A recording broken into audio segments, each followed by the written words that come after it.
So, welcome everyone to our last webinar in the series. We have a suicide prevention gatekeeper training tomorrow, but this will be the last session in our webinar series. Thank you all for making time on a weekend, and thank you to our wonderful partners at Pride Circle for putting together this wonderful program. And thanks to the excellent people who work at Salesforce who have contributed to putting all of this together from Salesforce's point of view, and thanks to all our employees. This evening, we have a session on building foundations for mental well-being. And my name is Francis. I lead Outforce India for Salesforce. Outforce is Salesforce's PRG for the LGBT advancement cause. Salesforce believes in doing well and doing good, and we strive to be rated and ranked in indexes that matter, as you can see here. And today, as I mentioned, is the last of our series of 4 webinars that we've put together with Pride Circle. And with that, I'd like to hand over to Ram, please. Thanks, Francis. Hi, everyone. A very warm welcome to everyone. Francis said we are the last of the series of 4 webinars. I hope you found it useful. If you have been joining us in all the previous webinars, just give us a cheer on the chat box. And today's conversation will be about building foundations for mental well-being. We have talked about various aspects of the challenges the LGBT community has been facing, particularly because of the lockdown, because of the pandemic. Today's session is more of a long-term on basic foundations, methods which we can use so that we really build mental wellness and resilience. So please be on mute and use the chat window for your questions or to share thoughts or comments with fellow participants or speakers. And introducing today's speakers, we have with us Dr. Avinash Desousa, pronouns he, him. Dr. Avinash is a consultant psychiatrist and psychotherapist with a private practice in Mumbai. He has over 300 publications in national and international journals. He's one of the few psychiatrists who, in addition to a psychiatry degree, has an MBA in Human Resource Development, a Master's in Psychotherapy and Counseling, and an MPhil in Psychology. He's also the editor of a journal called Indian Journal of Mental Health. He was also a speaker in the first of the series of the webinar. So welcome back, Dr. Avinash. We have with us Chris, pronouns she, her. She has been managing anxiety and depression since she was a teenager. Though she was younger, she didn't have the tools or the vocabulary to understand what was going on. She was always interested in psychology and read as much as possible. She battled with suicidal tendencies as a teenager, long spells of depression and anxiety to reach out to parents, family for support. As an adult, she values therapy and believes that everyone can benefit from it. She also helps run a support group in Bangalore and tries to lend a hand wherever possible, like leading group meetings, organizing workshops, and most times just being available to people. Welcome, Chris. We'll open this with you, Chris, today on the value of mental health and its impact to our day-to-day life. Hi everyone. Hope you all can hear me. We can hear you. Yeah. So I think more and more we realize that mental health is really important, and culturally I feel like we are stuck in a place where it's considered a taboo. But I think we're very fortunate with social media and our community to be able to see that there is value in seeking help. So I feel that it's really important that people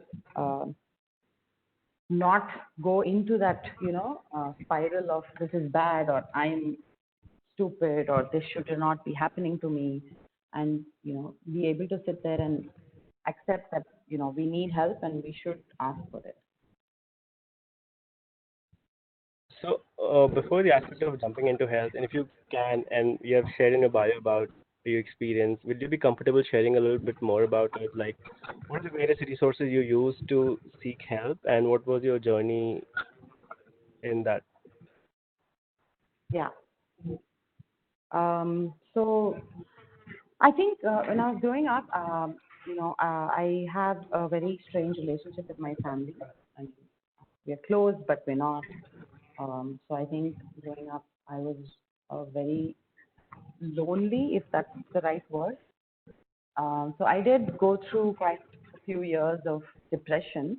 But I think back then, I really did not know that was the word.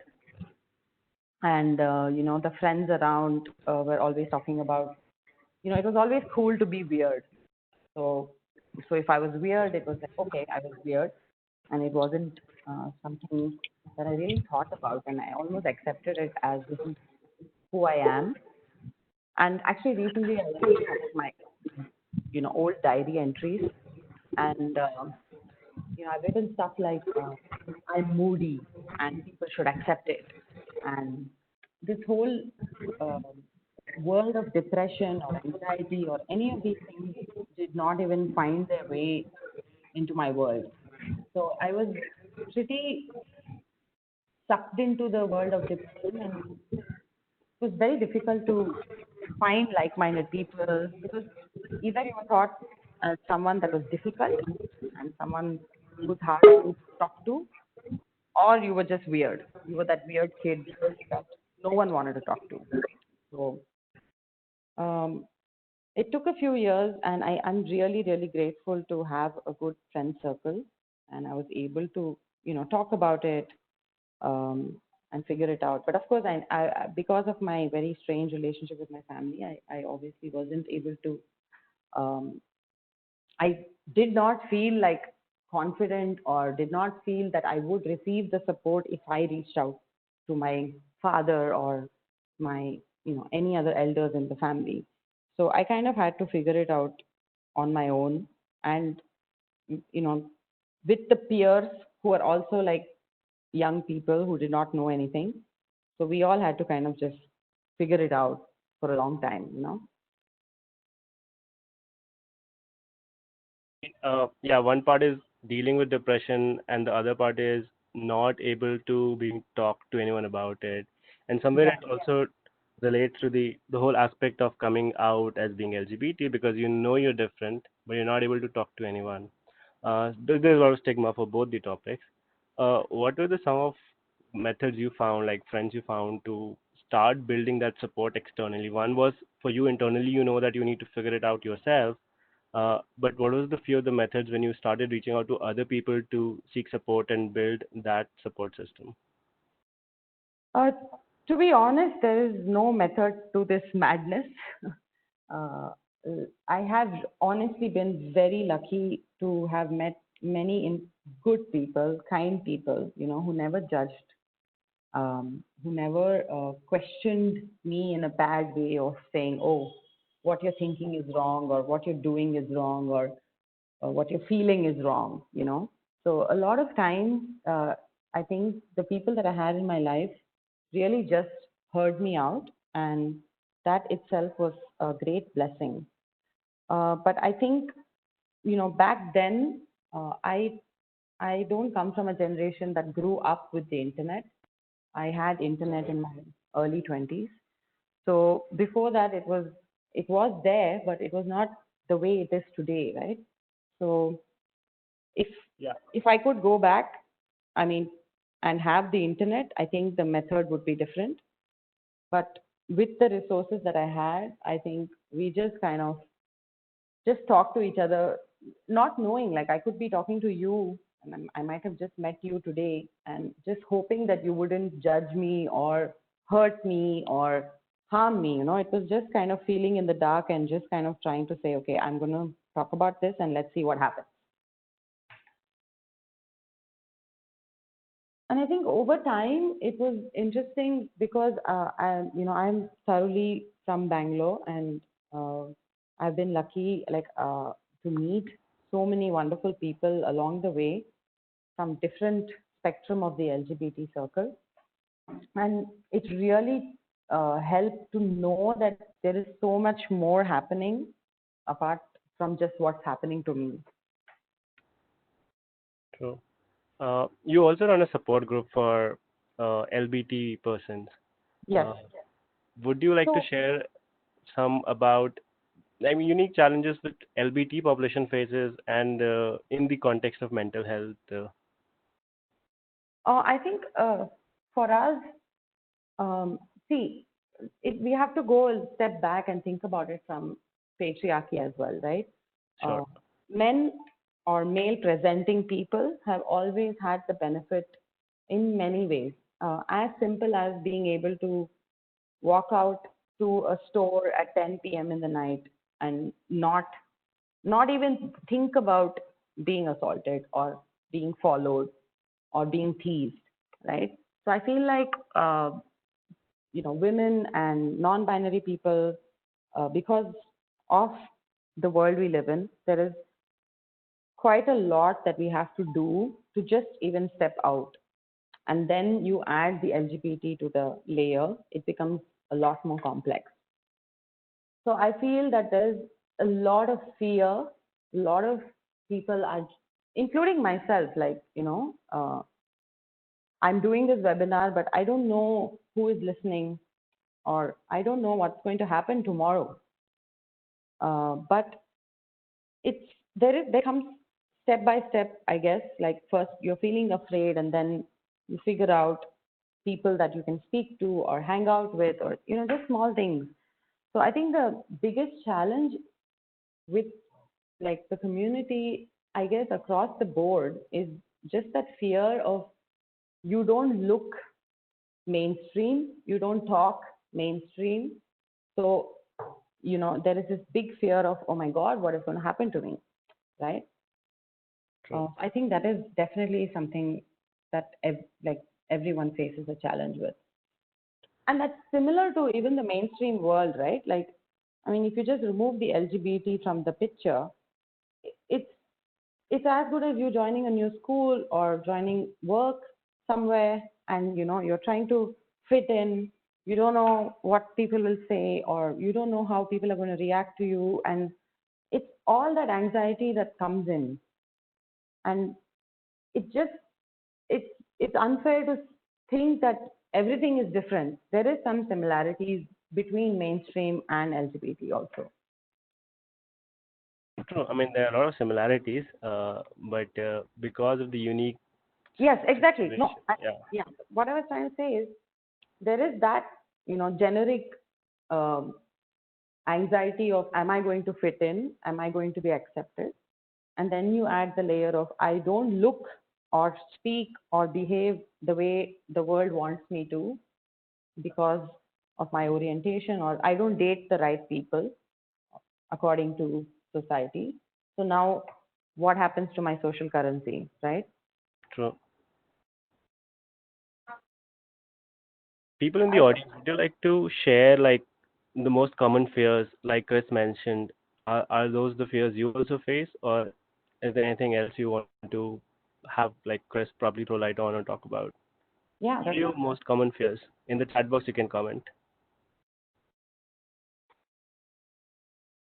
So can I just keep talking, or you want? Yes, please. Go ahead. I think one of the fears is fear itself of like, just not really feeling constantly blinded, like you don't know what's going to happen next, or you don't know where you're going to be next. And I think one of the other big things that keeps coming up in the community is also long term, like what's going to happen to me when I'm old, or like what's going to happen to me in just 10 years, like am I, there's this whole thought process of like, because in the mainstream there is, husband, wife, children, mother, like parents, in-laws. There's this whole system that's very actively involved in your life. Whether you like it or not, that is secondary, but they are involved in your life. And there is this feeling of, okay, if something happens, there are these 10 people who will take care of my kids or take care of me, or, so on and so forth. Whereas I feel like with LGBT, that, there's a constant fear of what is going to happen in 10 years. Will I be happy? Will I be safe? Will I have people to lean on? It's a constant conversation that keeps coming up. True. So most of the participants have also mentioned about fear of coming out and fear of growing old alone. Yes. And Dr. Desousa, you're with us. What are the most common queries and mental health concerns people from the LGBT community particularly come to you with? Well, I have had patients from various sections come to me, and I think within the community, one of the most common worries that most of them have is acceptance by family members, acceptance by people, acceptance by close relatives. Uh, uh, what is also very important is that they have a lot of depression stemming from the fact that there's a huge amount of stigma that they face, a huge amount of anxiety that they undergo. And what's also very, very, very important is that they have a huge amount of um, um, anger towards this entire stigma which is there, and a lot of anger about the fact that the people close to them don't seem to understand them, along with a lot of I would say anguish which is there. And apart from that, one of the most important factors that many of them also come to me with is um, coming out, and whether they should not. If they do, then is there a process to be followed? And the repercussions of it, the positives of it, and of course personal problems in their relationships. That's what I would say. And a large part is also shame. The from realization of sexuality and gender identity, I think the almost instant fact is shame. That what will people think? What will people say? What and because in India we think a lot about log kya kahenge, and parents also when they kids come out to the parents, the first thing is like, oh, what if people get to know? What will the relatives say? My son is not getting married. All those things. This whole stigma and shame around gender and sexuality. So, what could be the few things as individuals uh, LGBT kids can do to dissociate shame from their identity? I think, see, unfortunately in India, most of them come from families which are homophobic, families which are heterosexist, as I would want to say, and patriarchal. So the problem is that the shame is ingrained in them from an early age. So in therapy, it's very difficult, to work on that, because getting that out, or making them, remove that garb and come out, because of the cultural, I would say, I mean, as individuals, we are baked and brewed in a culture where, shame is put on us. So the thing is that to come out of that garb takes a lot of guts and a lot of courage. And to get used to the fact that, okay, I am, going to be this way. It's up to you whether you accept me or not, rather than feeling, oh, I'm this way and I'm sorry and I'm guilty about it. So, the paradigm shift in that thought takes a long time. So one of the things we always start with is making them realize that, there is no reason to be afraid, ashamed, anxious, worried about the fact that they are the way they are, because it's normal. It's not abnormal. And that's what we explain to all family members. So that's the starting point. From that, we tell them, okay, if you had a child with other problems, wouldn't you accept him? But this is not a problem. It's normalcy. So you have to accept him the way he is. So it takes a long time. I think it takes sometimes 3 or 4 sessions to just even make family members, accept the fact that, okay, this is normal, or even more, sometimes months, despite 4 sessions, months for them to, develop total acceptance. But it finally does come in. And for the person undergoing all this, I think, putting him in touch with others, enhancing his whole social support system is very vital. True. Yeah, I mean, I just wanted to add to that. I think that comes up a lot, right? That, when we talk among each other, it always comes up that we've had X number of years to figure out ourselves. It's only fair to give the family some time. But I think but then that's one argument, but I also feel like there is this desire to be accepted by family, and this, and this is something that's put into us by them, right? Saying that I will love you no matter what. So now it comes to a point where you are standing there thinking that, but you said you will love me no matter what, and why is this changing? So it's such a confusing time when you don't receive acceptance. True. Dr. Desousa, for you, what are the stats around mental Yes. health in India? Like, generally, as a country, are we prepared? Are we equipped to deal with mental health challenges what the population faces? And are there enough resources for people to reach out to if they feel that they are feeling depression, anxiety, or stress? Is mental health easily accessible? See, the thing is that the whole resource bit here is that uh, um, we have resources, but of course we have a huge population.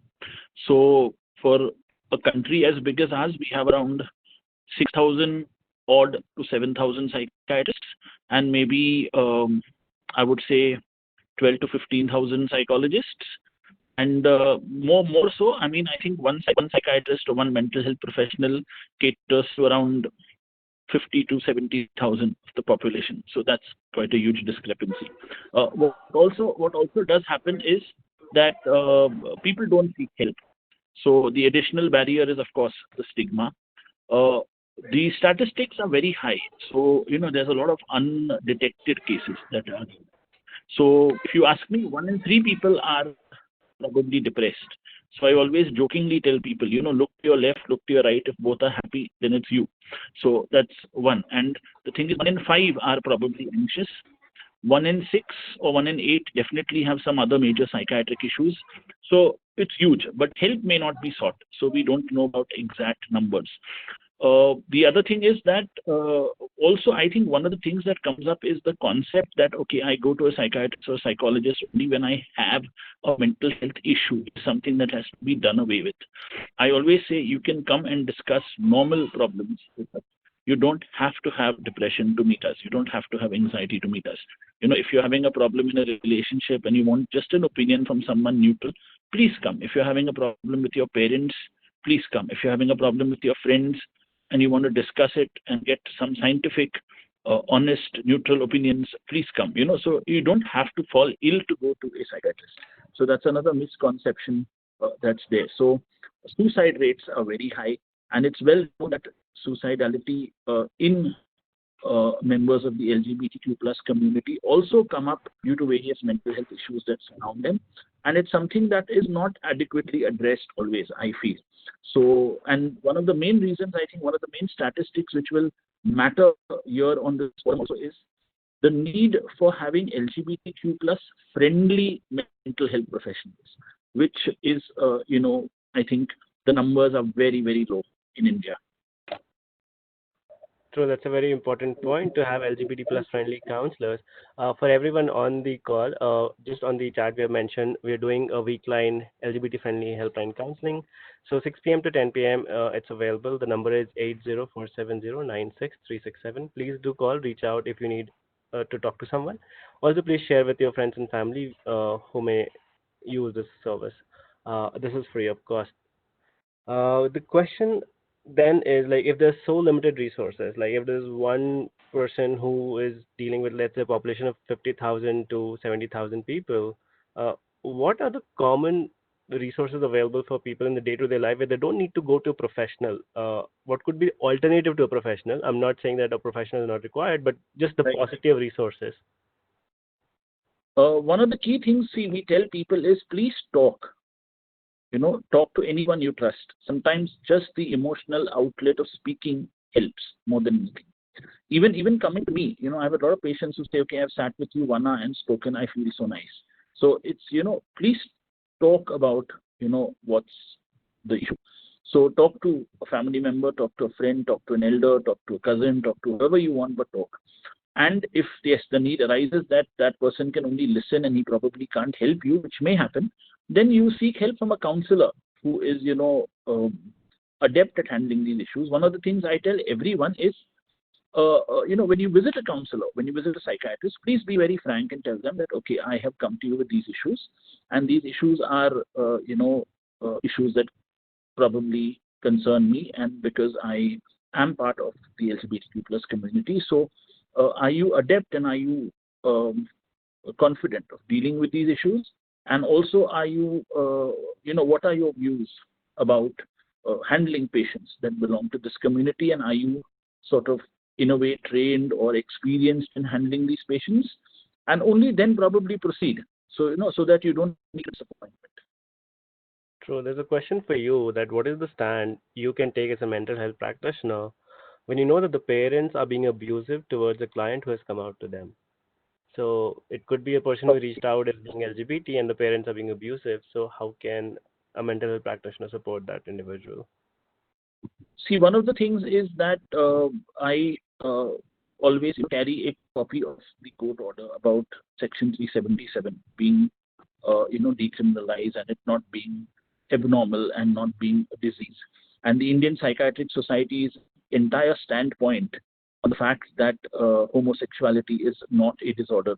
So these are a statement recently released by the Association of Social Workers and psychologists that homosexuality is not a disease. So all these Xeroxes are kept with me. So they're given to parents. And I always tell parents that if, at any point of time, there is oppression that comes up or there is some amount of issues that come up, I mean, I tell the individual that I agree they are your parents.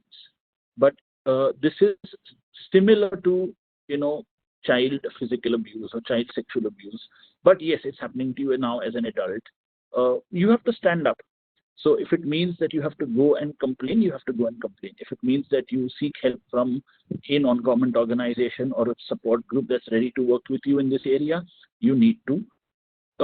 The worry that most of them have is I don't have a place to stay, I don't have an income, I'm dependent on my family. So it's going to be very difficult for me to, do this because I need the house and I need the roof over my head. So I know that deters a lot of people from, taking any action against family members who are abusive. But if you have to stand up for yourself, then I think it's something you'll have to put yourself and your rights first and then everyone else. That's a very important point to say that you have to put yourself first and your rights first and then everyone else, because sometimes we guilt trip ourselves so much that, oh my God, our parents have done so much for us. How am I being a disappointment by not marrying a woman, whatever else that thing be? There's a lot of guilt. One is self-induced and also one is what the circumstances, and people say that if you tell this to your father, he will die of a heart attack or things like that. That also does happen. Uh, Chris, any thoughts from you on this aspect, particularly when we talk about LBT folks, given the complexity of patriarchy, the number of resources available to them gets further reduced. How does the LBT in the non-binary community make ways for themselves when it comes to coming out, finding resources? Either could be like as a group or collective or as individuals. What are the few ways to go ahead? Very good question. To be honest, there's no right answer to this. For me, what I have seen benefit is having community, is having 20, 30 people who can just talk to you.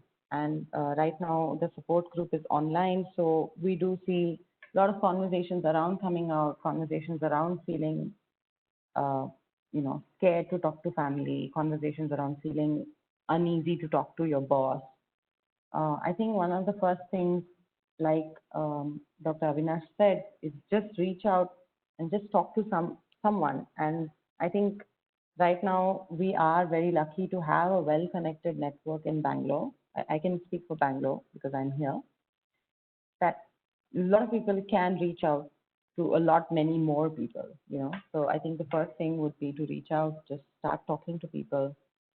And second thing is just to be very kind to yourself and kind to anyone else who's going to be mean to you, probably.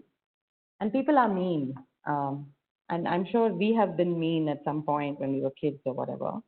And it just takes a little bit of kindness and a little bit of patience, a little bit of meditation, I guess.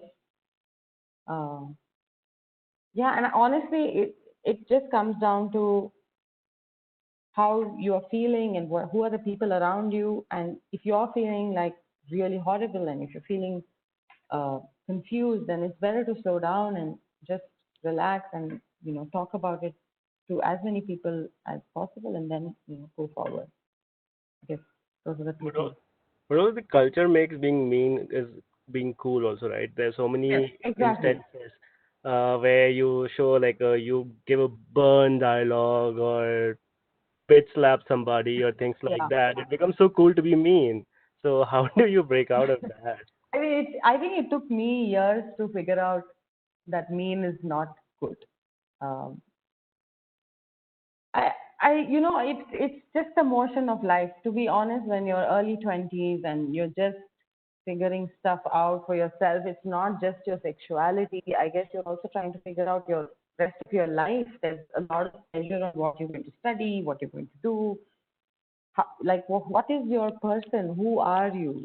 It's such a pressure time, and I think it's really important to just be kind to yourself first. And I think it goes a long way to think about it to treat people the way you would like to be treated. You know, I know like the younger people will be like, oh my God, these are proverbs being thrown at me. But I'm not that old either. But it just feels like it's really important to allow yourself to figure it out and not rush. And you have a really long time to figure shit out. So it's okay.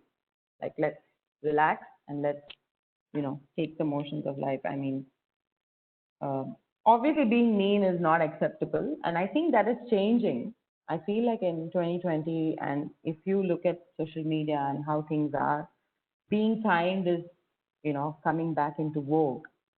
So I'm hopeful that things Let's hope for around that. us, yeah, because I think things around us are changing, and I'm hopeful that things will change for everyone.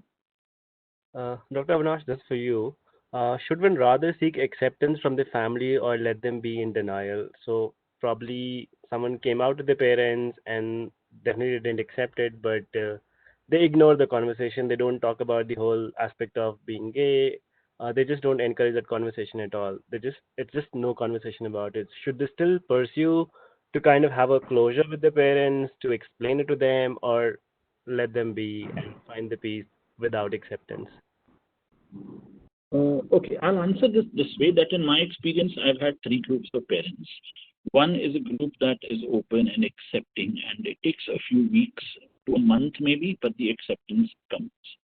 You have a second group where the acceptance takes a few years, but it comes.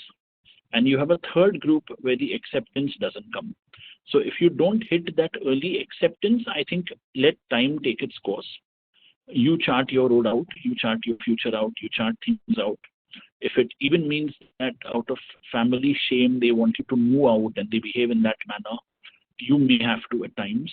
If it means that they have to, they say, okay, we disown you and this, and all those things happen. A huge amount of, melodrama, if I'm permitted to use that word, not in a negative sense, but it does happen. And so, yes, if all that happens, well, yes, and we've had parents who, go to temples and mosques and churches and pray for the, change in reconversion of their children back to heterosexuality, and all these things happen. So I think, you stand up. We lost you, Dr. Avinash. Can you hear us? Yeah. I can hear you, but 1 minute. Yes. Sure. Yeah. Can you all hear me? Yes, we can hear you. Yes, yeah.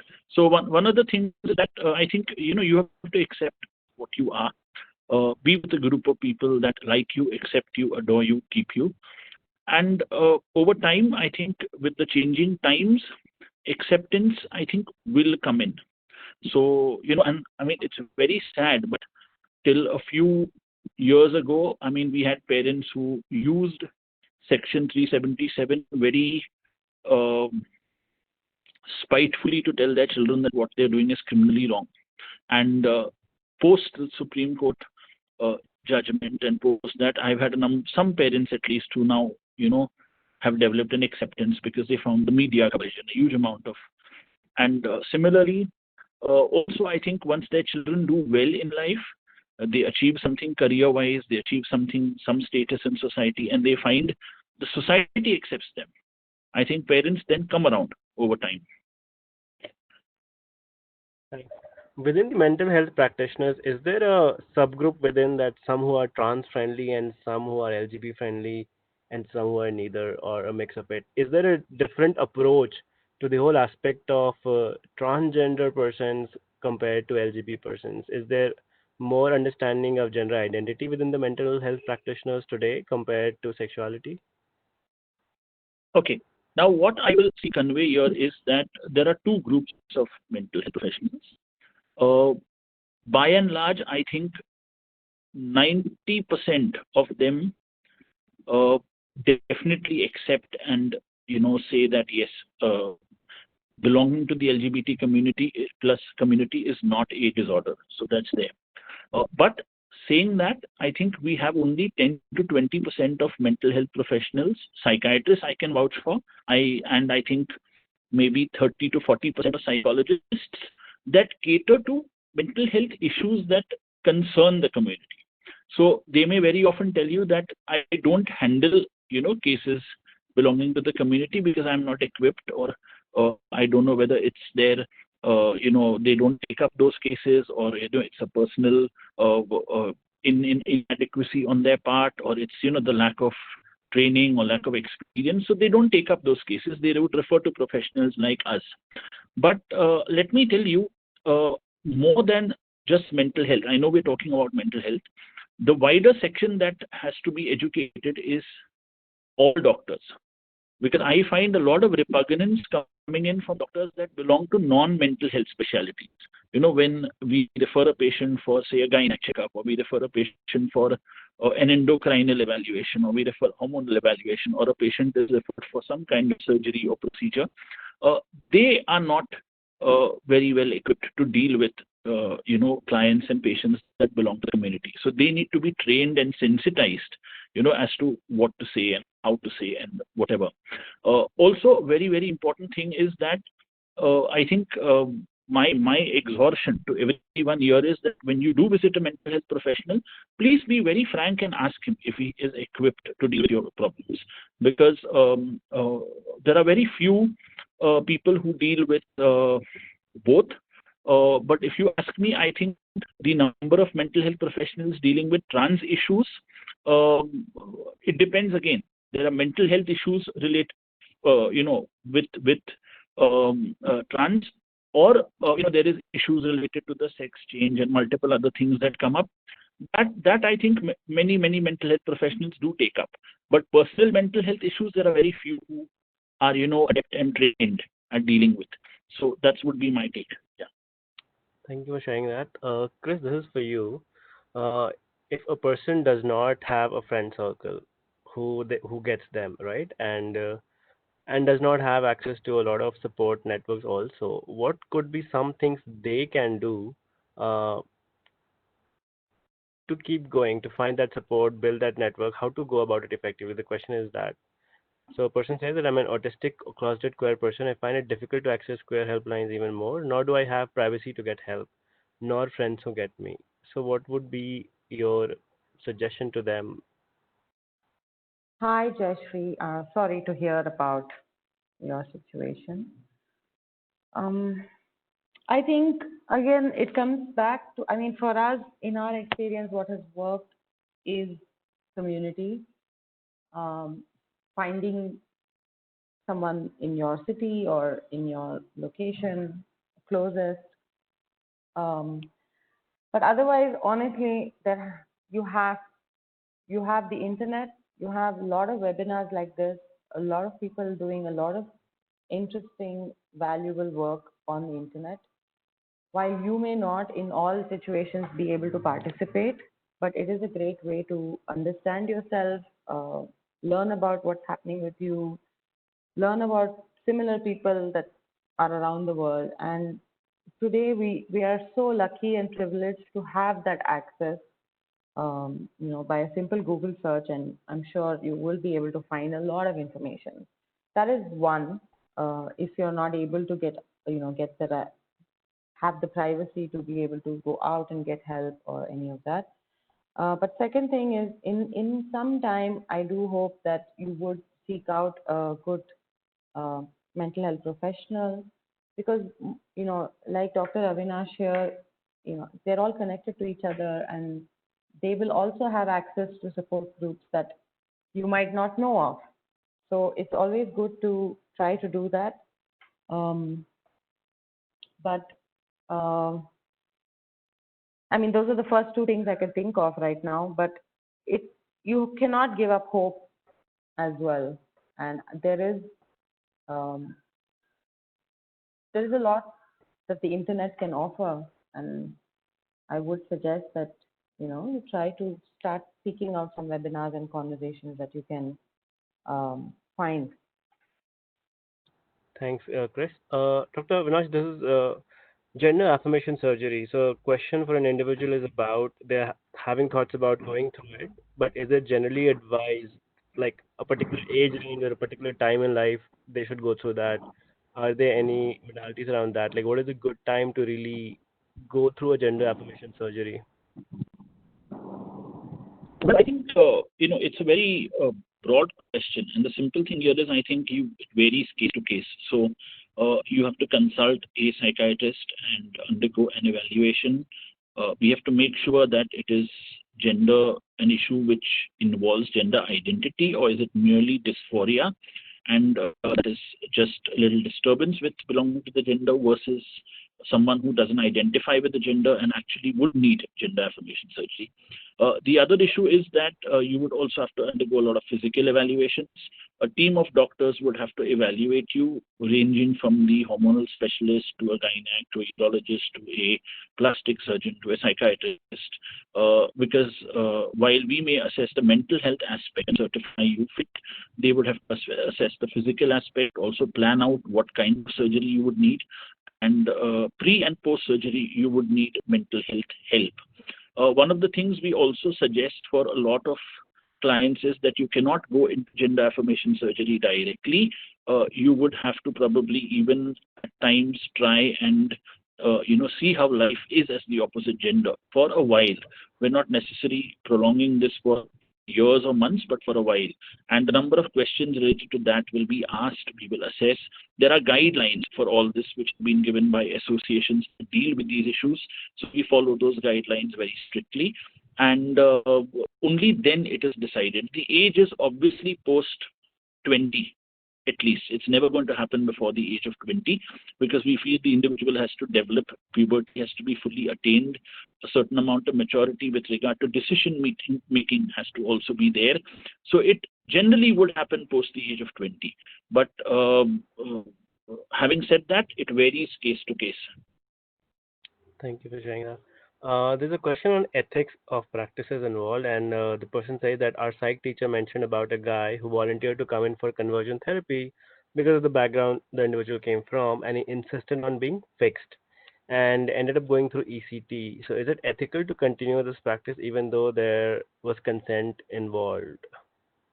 Okay, now see, ECT is a procedure which is used for the treatment of psychiatric disorders, and it's of course changed very rapidly scientifically over the years. But I don't think there's any textbook, any psychiatric practitioner who would recommend ECT for the treatment of homosexuality, particularly in this age. There may have been one-off cases, there may have been unethical cases reported. I don't deny that. There have been a number of cases in the 70s and 80s that have happened, and old books mention that. But ever since the concept of the LGBTQ plus not being a disorder has come up, I don't think I've heard of any psychiatrist administer ECT for the conversion of such patients. So if you have heard it from your psychology teacher, it may be an old reference, it may not be a new reference, or it may be a practitioner who is really not updated at all about what's happening in his field, which I don't think is likely, because I think it's something that has been taken up in all our conferences and all of us are aware. And the indications for ECT are very well laid out by our psychiatric associations. So I don't think people would flout those indications and do things which are unethical. I would briefly like you to just talk about depression a bit and tackling with depression. Some of the steps one individual can take when they feel they are depressed, or some would be like reaching out to a mental health practitioner. But what could be the other things individuals can do? This is for both of you, Chris and Dr. Avinash. Okay. So you will have people with, low mood, feeling sad, feeling like crying, having no interest in anything, lack of appetite, lack of sleep, inability to focus and work, a loss of weight, no pleasure in anything, and feeling suicidal at times. So these are people who would be depressed. And one is, of course, reaching out, but more than that, I think first talking to someone and understanding and accepting that it's okay to be depressed and I need to seek help. Being open to seek any kind of help. So if it entails medical help, medical help. If it involves counseling, counseling. If it involves both. Being regular with that help. Reading books which would enhance positivity, being with people who would be positive, not just crying, but rather trying to find solutions about the issues, trying to find out the root cause of where this depression stemmed from is very important. Meditation, yoga also play a role depending on what you like, music depending on what you like, exercise depending on what kind of a person you are, and most importantly, as you yourself have mentioned, reaching out and seeking help and not refraining from that. I think Chris can take over from here. Okay, Avinash, that was really nice. I wanted to ask you a counter question to that. Now, which is, a lot of people say, I know a lot of people who, when I say, I'm feeling really depressed and I'm not feeling okay and I'm feeling very anxious, they come back with a response like, oh my God, just smile and the world will smile with you. Or things like, this is just a phase, you're just giving it too much importance. And this is the kind of society we do live in, right? Where when you True. say you are upset or you're sad or you're anxious, everyone discredits you, saying this is not real. It's not like you have cancer. You're fine, you're healthy, you have a job, you have, all these nice things. So what are you so sad about? What do you think, like people with anxiety and depression, how do you think we should reply to them? Or like, Okay. Please don't tell them snap out of it. Like you mentioned, it's not something that can happen. Please don't tell them, it's a phase. No, it's not a phase. It is a problem and it needs to be tackled. It's a phase that keeps coming every day for a few hours. So it can't be a phase. Secondly, don't tell them that, you're unnecessarily, overthinking and that's the reason why this is happening. You need to relax. Go and have a few drinks, you'll be fine. I mean, these are the way people talk. So I think those are things which I think, which shouldn't be mentioned at all. Rather, they should tell them, yes, see, this is a serious issue and it needs help. If you want to talk to me, I'm ready to listen to you, but I'm not a counselor. I can listen to you and advise you, but if you want to seek professional help, okay, be a friend and say, okay, I will take the appointment. I will come with you. Let's go and seek help. But, let's get that help. And let me tell you, if many a times, I think, one of the other reasons why people don't seek help is, I think, in our country particularly, is they are worried about cost issues. And so I think, you could discuss that. And I can vouch for myself and professionals who work on my team, at least, that we've never turned away any patient for cost. So, if ever cost is an issue, and Nelson knows and the SPIF knows, we've been catering to a number of their patients, even free of cost if needed. So please approach us. We're there to help you.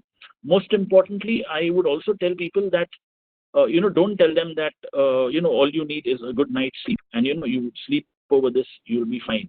No, it doesn't. It's a recurrent problem. Understand this. Depression is a problem which is psychological. So there are factors which are in and around that cause it. It's social. The social factors that also cause it.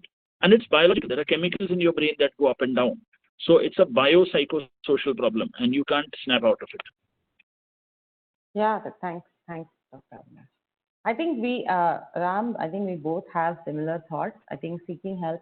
And I think the little difference that I would say from an LGBT perspective is that a lot of times, time and again, we do see the third group of parents that Dr. Avinash mentioned, that is completely not accepting who you are.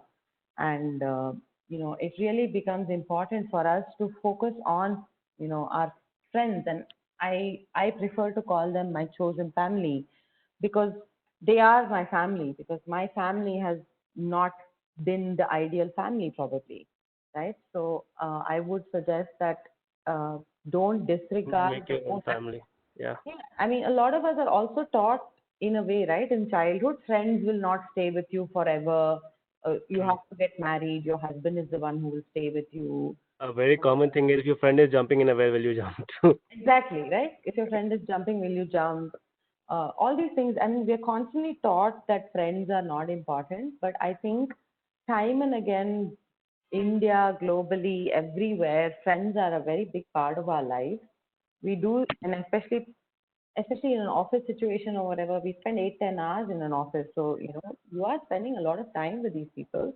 So I would say that start viewing your friends with a little more respect, and you also should reach out to them the way you would reach out to family, and you should also be able to help them the way you would help your family.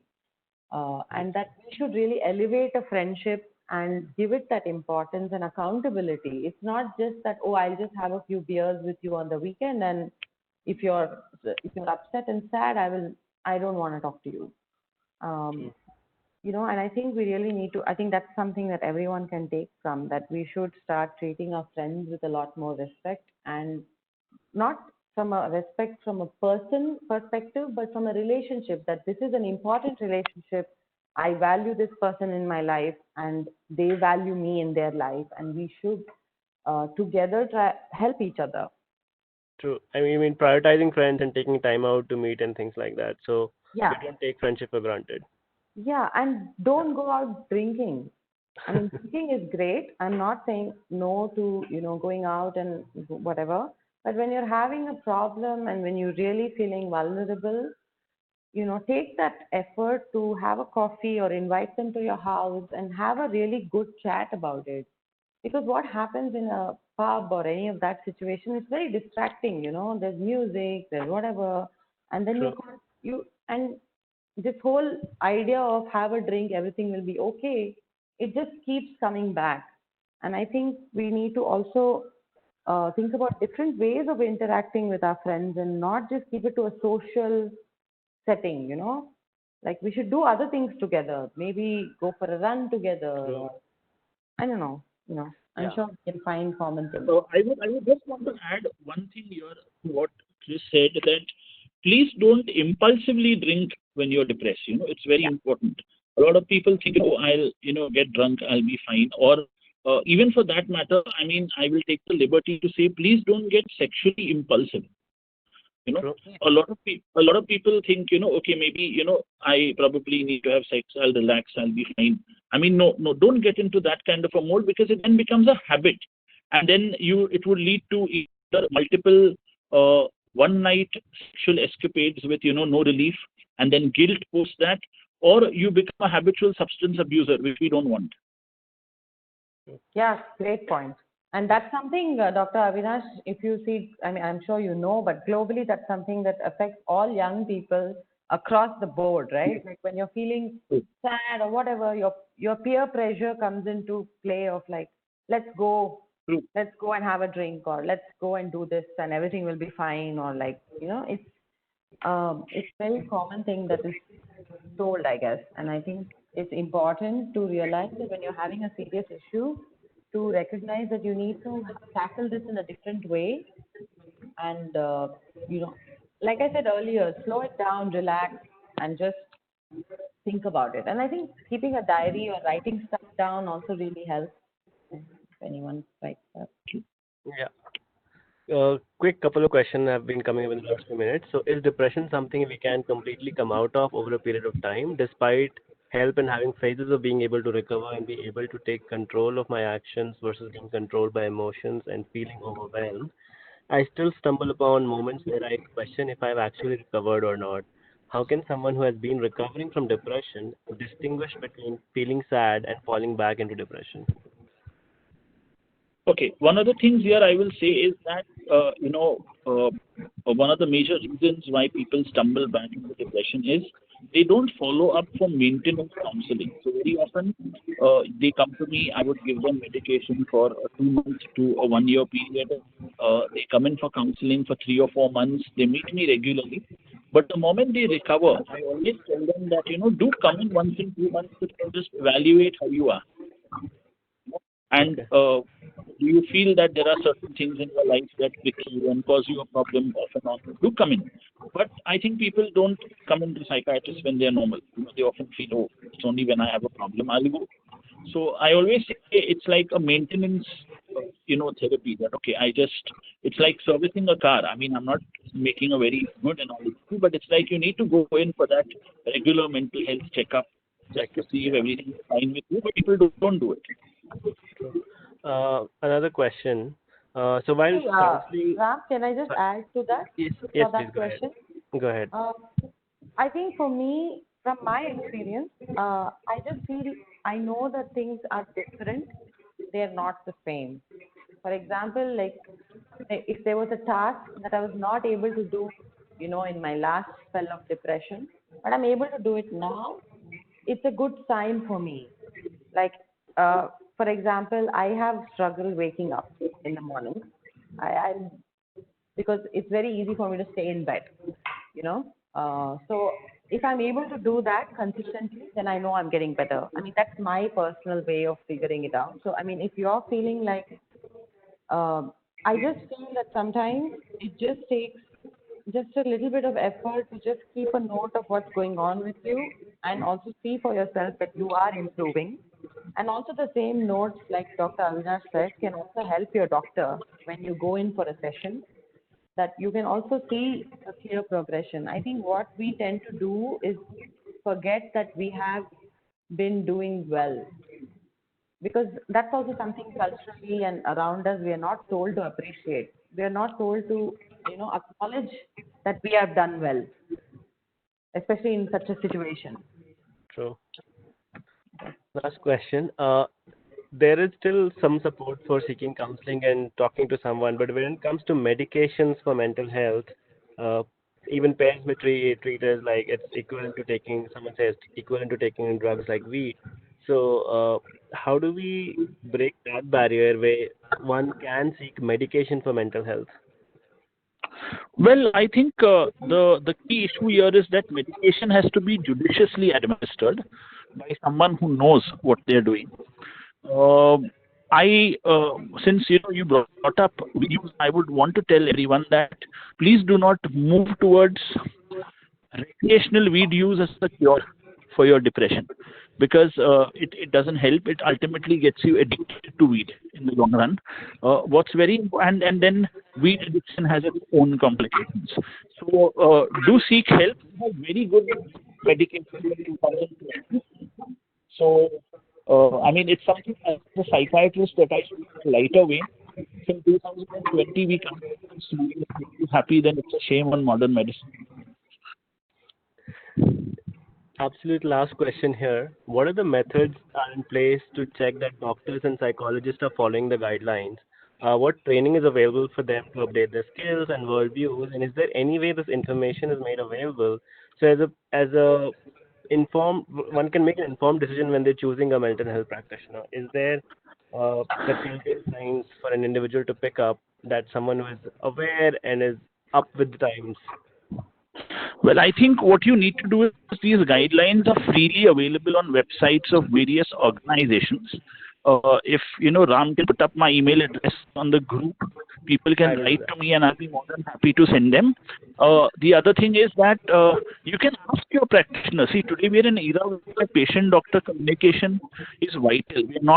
We don't go to the doctor believing he's God and he's the ultimate, and we don't.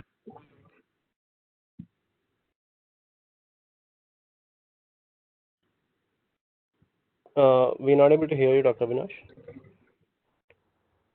Can you hear us? You're very right to ask them. I think the Indian Psychiatric Society organizes trainings on these.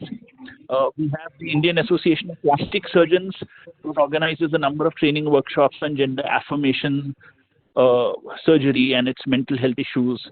So we all attend them. We get certification.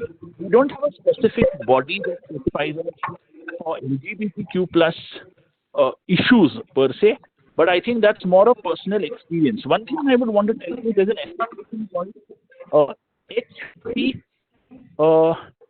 HPQI, Health Professionals for Queer Individuals. That has a list of all health professionals, all specialities that are LGBTQ plus friendly. So please look that up, and that will be the guideline as to whom to visit. Thank you. I have put your email ID in the chat box. If anyone wants to reach out to him, please write to him. Thank you very much, Dr. Avinash and Chris, for joining today and for all the insights.